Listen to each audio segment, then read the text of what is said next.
The landing craft ramp slams down into the surf, and the air instantly screams with German machine gun fire.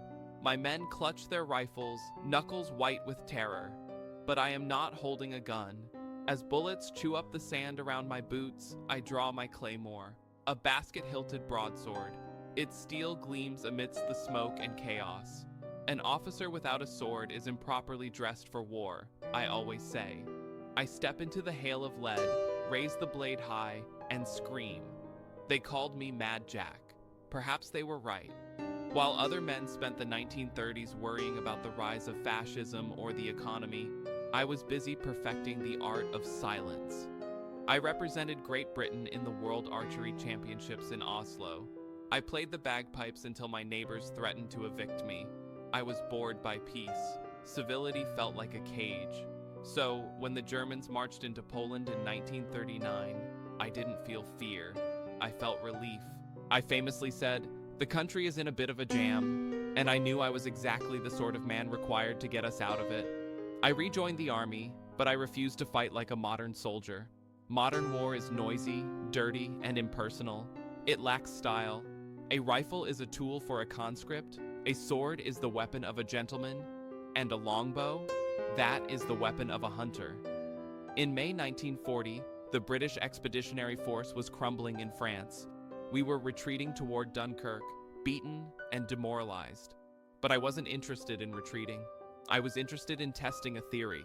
My unit, the Manchester Regiment, was tasked with holding a small village called L'Epinette. The Germans were advancing down a narrow road, confident, loud, and careless. They expected gunfire. They expected the rattle of a Bren gun. They did not expect me. I hid in a barn loft, looking down through a slat in the wood. My men were nervous, fingers on their triggers, waiting for my signal. But I had left my rifle behind. In my hands, I held a massive yew longbow, strung with a tension that could punch through armor. I knocked a barbed hunting arrow and waited. The German patrol appeared. A sergeant, a Feldwebel, led them. He was smoking a cigarette, laughing. He was 200 yards away, then 100, then 30. I drew the string back to my ear, feeling the immense power stored in the wood. The world slowed down. I didn't aim with a sight. I aimed with instinct. Thwump. The sound was a whisper compared to a gunshot. The arrow hissed through the air and struck the German sergeant squarely in the chest. He dropped without a sound, the feathers protruding from his tunic. His men froze. They stared at the arrow in disbelief. For a split second, they weren't soldiers in the 20th century. They were peasants facing the ghosts of Agincourt. Then I gave the signal, and my machine guns tore them apart. I had drawn first blood, and I had done it my way. But as we fell back to the beaches of Dunkirk, watching the smoke rise over Europe, I knew the longbow wasn't enough. If I was going to survive this war, I needed to become something even more dangerous. I needed to become a commando. I signed up for the commandos as soon as they were formed. They promised danger, high-risk missions behind enemy lines, and an exemption from the dreary rules of the regular army. It was perfect. They were looking for men who were, as the saying went, a little bit mad. I was overqualified. My first major operation was Operation Archery, a raid on the German garrison on the Norwegian island of Vågsøy in December 1941. The goal was to destroy fish oil factories that were supplying the German war effort, blow up gun batteries, and cause general chaos. The landing craft approached the snow-covered coast under a freezing steel-gray sky. The Germans opened up with everything they had. Bullets clanged off the metal ramps. The noise was deafening. A normal officer would have been shouting orders, trying to be heard over the din, but I have always found that music is more inspiring than shouting.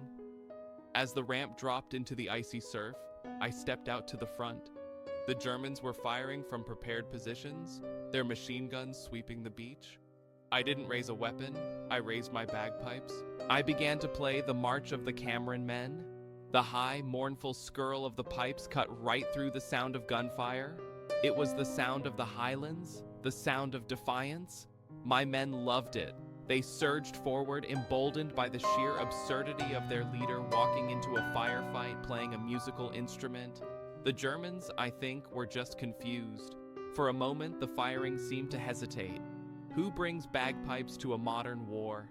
When I reached the sand, I finished the tune. Then, with the same flourish, I drew my claymore, the basket-hilted broadsword that never left my side. I pointed it toward the German positions and roared, "Commando!" We overran their positions in minutes. The sight of a man charging with a sword, leading a company of screaming commandos, was enough to break their nerve. We blew up the factories, sank their ships, and captured their codes. It was a glorious, chaotic success. As we pulled away from the burning docks, I watched the smoke billow into the Norwegian sky. I felt alive. I felt invincible.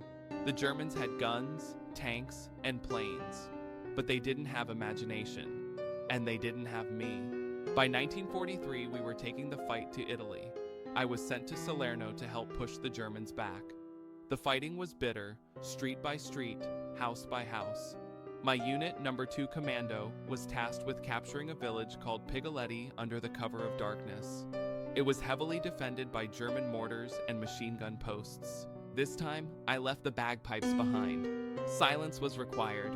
I took only a corporal, my trusty aide, Ruffle, and my sword. We crept through the olive groves, the darkness so thick you could feel it. We located the first German mortar position. They were digging in, oblivious. I drew my claymore. The metal made a soft shink sound in the night. I tapped the nearest German on the shoulder with the flat of the blade. He spun around, eyes wide, to see a giant Englishman standing over him with a medieval sword. "Hände hoch!" I whispered fiercely. "Hands up!" The terror on his face was absolute. He surrendered instantly. I used him to scare his comrades. I marched him to the next mortar pit, sword blade pressed against his back. He was so terrified he told the others to surrender too. We moved through the village like ghosts, taking one post after another. It was a psychological game. The Germans were terrified of the night, terrified of the unseen. I fed that fear. By the time the sun rose, just me, Corporal Ruffle, and my sword had captured 42 prisoners, including a full mortar squad. We marched them back to the Allied lines, a long line of defeated men led by a man with a sword over his shoulder, grinning like a lunatic. But my luck was running out. A year later, in Yugoslavia, I was sent to help Tito's partisans capture the island of Broadsword. It was a disaster from the start. The attack failed. We were pinned down on a bare hillside by intense German fire. My men were getting cut to pieces. When the mortars started landing among us, I realized this was it. I was the only one left unhurt. I stood up amidst the explosions, the shrapnel buzzing around me like angry wasps. I didn't run. I pulled out my bagpipes. I began to play "Will You No Come Back Again?" It was a melancholic, defiant tune, a fitting end. A mortar shell landed right next to me.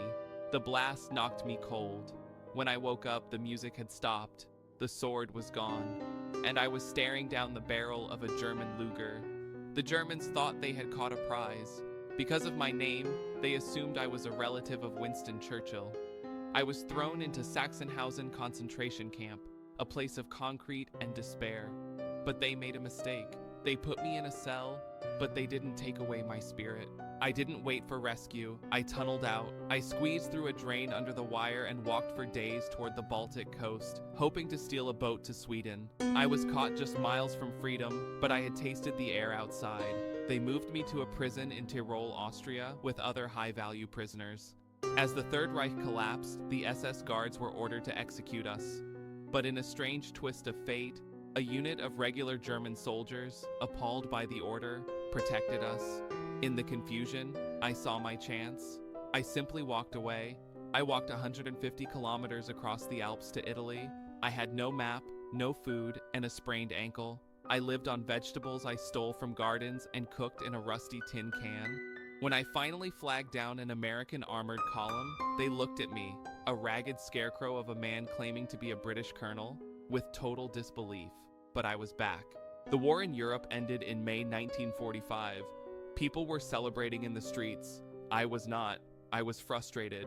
I told my commanders, there are still Japs left to fight. I requested a transfer to Burma immediately. I got my sword back, polished it, and prepared for the invasion of Japan. I was ready for one last glorious charge. Then, the Americans dropped the atomic bombs. Hiroshima, Nagasaki. Just like that, it was over. The great adventure ended not with a clash of steel, but with a science experiment. I was furious. I famously told my men, if it wasn't for those damn Yanks, we could have kept the war going another 10 years. I survived the war, but I never settled down. I became a parachutist. I became the first man to surf the Severn Bore River wave on a homemade board. I spent my later years taking the train home from work, where I would shock passengers by throwing my briefcase out of the open window every day. They thought I was mad. They didn't know I was just throwing it into my own backyard so I wouldn't have to carry it home from the station. I died peacefully in 1996. The world remembers me as Mad Jack. They tell stories about the bow, the pipes, and the sword. They wonder why I did it. The answer is simple. Most men fight wars to end them.